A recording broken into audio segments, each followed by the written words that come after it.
Hi అండి. ఇది మా స్నేక్ ప్లాంట్. మా మొక్కకొచ్చేసి బడ్స్ అండ్ ఫ్లవర్స్ వచ్చాయి.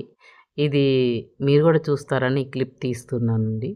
ఇదొచ్చేసి లాస్ట్ ఇయర్ కూడా మా ప్లాంట్ వచ్చింది. కానీ నేను వీడియో తీశాను కానీ అప్‌లోడ్ చేయలేదు.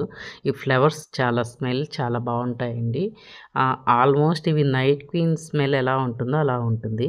ఈ ఫ్లవర్స్ ఈవినింగ్ 6కి అలా విచ్చుకుంటే మార్నింగ్ 8 వరకు ఉంటాయి. 7:30, 8కి ముడుచుకుంటాయి. అదే మనం ఈ ఫ్లవర్సు కోస్తే కోసి ఫ్రిడ్జ్‌లో ఉంచితే 3 డేస్ వరకు అవి అలానే వడబడకుండా ఉంటున్నాయి. స్మెల్ అయితే అసలు ఇంకా చాలా అంటే చాలా బావుందండి. Sweet smell and almost night queen ఎలా వస్తుందో అలా మనం బయటికి రాగానే చాలా మంచి స్మెల్ వస్తుందండి. ఇంకొకటి ఈ మొక్క ఒకసారే పూస్తుందండి మొగ్గలు. లాస్ట్ ఇయర్ వచ్చిన ప్లాంట్‌కి ఈ ఇయర్ బడ్స్ అయితే రాలేదు. కొత్తగా ఏవైతే ప్లాంట్స్ వచ్చాయో వాటికి మాత్రమే ఈ బడ్స్ వచ్చాయి.